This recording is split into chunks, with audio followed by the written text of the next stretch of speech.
বাংলাদেশের প্রথম সারির একজন ব্যবসায়ী, 1, 2, 3 যদি আনেন তো 3-এর মধ্যে পড়বে, আমি নাম বললাম না। এরকম একটা শিল্প প্রতিষ্ঠান এর মালিক, এরকম একটা গ্রুপ অফ কোম্পানির মালিক, তার সাথে একবার একটা যে কোনো একটা বিষয় একটা মিটিং ছিল। তো একান্ত আলাপচারিতায় আমার সাথে মিটিংয়ে যারা ছিলেন এর ভিতরে এক ভাই বললেন যে আল্লাহ আপনাকে এত সম্পদ দিয়েছেন, শত শত হাজার হাজার কোটি টাকা, আপনার সারা দেশের ব্যবসার একটা বড় অংশ আপনি কন্ট্রোল করেন বা আল্লাহ আপনাকে দিয়েছে। এই যে এত বড় ব্যবসা, এত বিশাল পর্যায়ে আল্লাহ তাআলা আপনাকে ব্যবসা করার তৌফিক দিয়েছেন, আপনি একটু আমাকে হিস্ট্রিটা যদি বলেন, আমি সেটার রেকর্ড নিয়ে একটু বই করতে চাই, যাতে তরুণ যারা উদ্যোক্তা আছে তারা অনুপ্রেরণা পায়, তারা যেন শিখতে পারে যে কিভাবে ব্যবসা বাণিজ্য ডেভেলপ করবে, কিভাবে উদ্যোক্তা হিসাবে সাকসেস হবে। আপনার সাকসেস স্টোরি, আপনার সিক্রেটসগুলো একটু আমাদেরকে জানাবেন, তাহলে আমরা বই প্রকাশ করতে চাই। এটা আমার সাথে থাকা একজন আরেক গুরুত্বপূর্ণ ব্যক্তি তিনি বলেছেন। তো আমি তো হুজুর মানুষ, মাঝখানে বসে তাদের আলাপ শুনছি। আমি চিন্তা করলাম, দেখি কি সিক্রেট, হাজার হাজার কোটি টাকার ব্যবসা বাণিজ্য, এত বড় বড় প্রতিষ্ঠান আল্লাহ তাআলা দিয়েছেন। তো এতগুলো প্রতিষ্ঠান আল্লাহ দিয়েছেন, এত টাকা পয়সা দিয়েছেন, নিশ্চয় মায়ের পেট থেকে এতগুলো নিয়ে আসেন না। মায়ের পেট থেকে তো দূরের কথা, ঢাকা শহরে এত টাকা নিয়ে আসেন নাই, কিন্তু আল্লাহ এখন এত কিছু দিয়েছেন।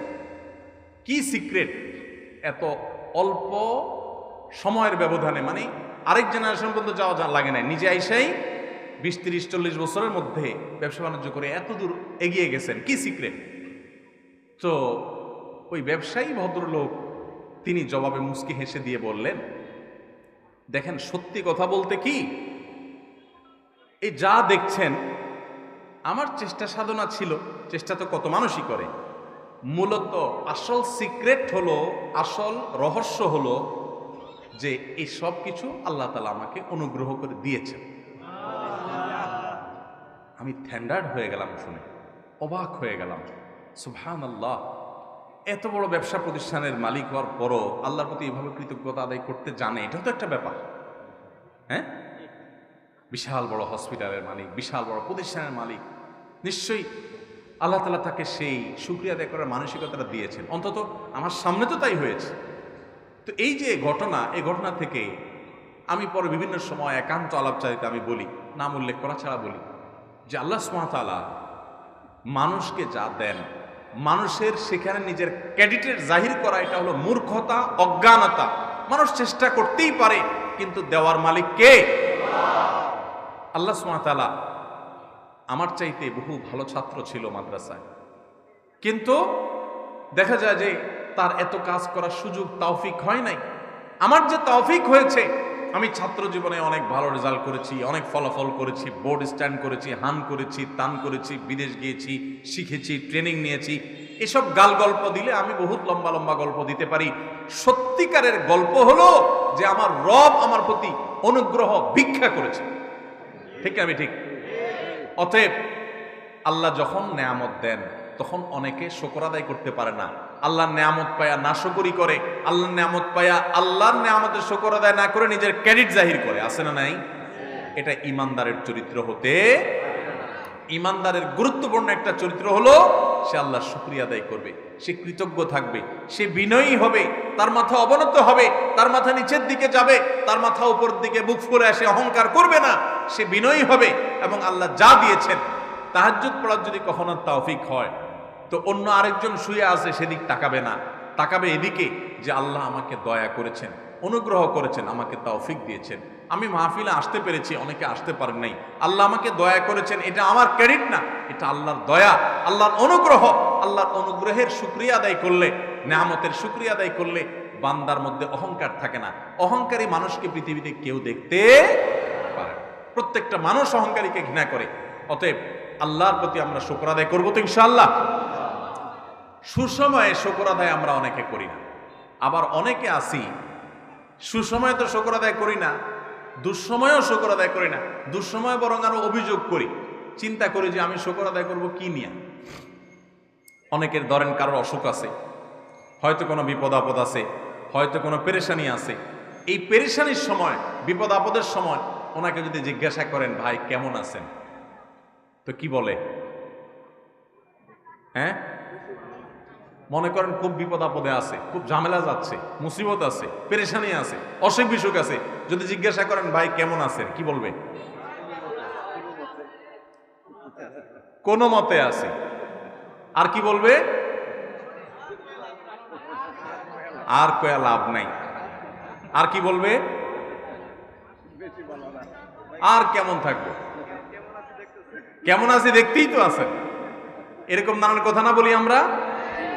আহা, এটা ইমানদারের কথা না ভাই, এটা ইমানদারের কথা না। এখন আপনি বলবেন হুজুর এটা কোনো কথা? বেচারা বিপদে আছে সেটা বলতে পারবে না? হ্যাঁ, বিপদের কথা বলবেন মালিকের কাছে। বিপদের কথা কার কাছে বলবেন? জায়গা মতো বলবেন। আরে গোলামদের কাছে বিপদের কথা বলে লাভটা কি? গোলামদের কাছে বিপদের কথা বলে লাভ আছে? বিপদের কথা বলতে হবে কার কাছে? আল্লাহর কাছে। দুই হাত তুলে চোখের পানি দিয়ে বুকটা ভাসিয়ে দিবেন, ভিজিয়ে ফেলবেন। মন খুলে, মাইকেলা ভাই হলো না তো, মাইক সরাই দেবো কিন্তু, আমি মাইক বাদ দিয়ে দেবো। অনবরত ডিস্টার্ব করতেছে, আমি কথা বলতে পারতেছি না। এত যদি শোঁ করে আমি তো কথা বলতে পারবো না। একটু অ্যাডজাস্ট করেন ভাই, আমি তো কথা বলতে পারতেছি না, প্রচুর ডিস্টার্ব করতেছে। মানে পুরো অ্যাটেনশন নষ্ট হয়ে যাচ্ছে, মনোযোগ থাকতেছে না।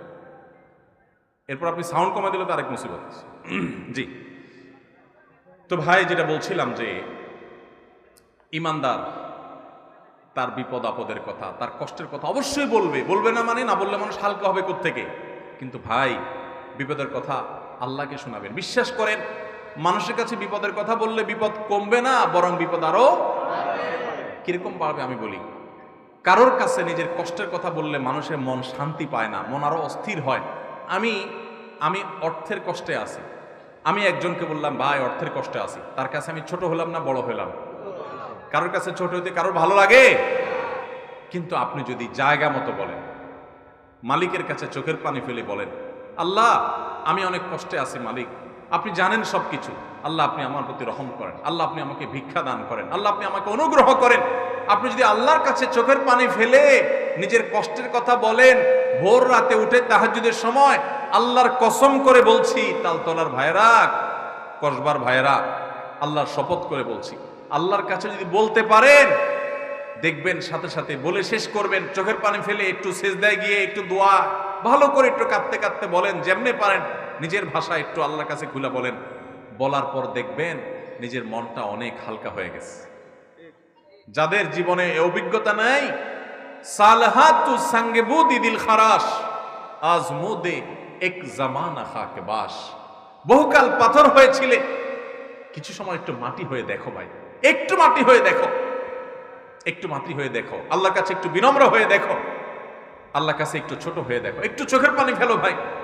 একদিন একটু ভোর রাতে উঠো, ও যুবক ভাই আমার, তাহাজ্জুদ পড়ে একটু দুহাত তুলে আধা ঘন্টা ধরে একটু কাঁদো আল্লাহর কাছে।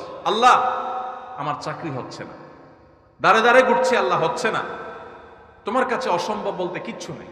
তুমি যদি জীবনের শেষ মুহূর্ত পর্যন্ত চাকরি না দাও, তোমার ব্যাপারে আমার কোনো অভিযোগ নাই মালিক, কিন্তু আমি তোমার কাছে রহমত চাই, দয়া চাই, অনুগ্রহ চাই। আল্লাহ আমাকে অমুক কষ্ট দিয়েছে, আমি কারোর কাছে শোনাতে চাই না, আল্লাহ তোমার কাছে বলে রাখলাম, তুমি আমার মনকে শান্তি দাও। ভাইরা, আল্লাহর কাছে এভাবে যদি খুলে খুলে কথা বলেন না, আপনি দেখবেন কথা বলার পর আপনার মনটা হালকা হয়ে গেছে, অনেক শান্তি লাগছে, দেখবেন অনেক বেশি ভরসা পাবেন, অনেক বেশি আস্থা পাবেন।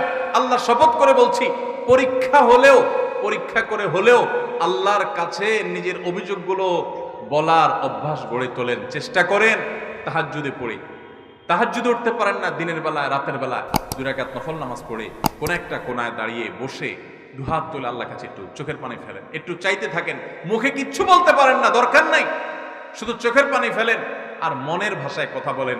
আল্লাহ তাআলা আলিমুম বিদাতি সুদূর, অন্তরে মানুষ কি বলে সেটাও আল্লাহ জানেন। শুধু চোখের পানি ফেলে আল্লাহর কাছে অভিযোগগুলো বলেন, ইনশাআল্লাহ আপনার মন হালকা হবে। আমরা কি করি, বিপদ আসলে অভিযোগের কথা মানুষকে শুনাই, মানুষকে শুনাই, মানুষকে শুনাই, আমরা নাশুকরি করি। যদি জিজ্ঞাসা করে কেমন আছেন, ভাই কেমন আর থাকবো, দেখেন না কেমন আছি, কি চলতেছে দেখতেছেন না, আমরা নাশুকরি করি। এ নাশুকরি করলে পরেশানি কমবে না, পেরেশানি আরো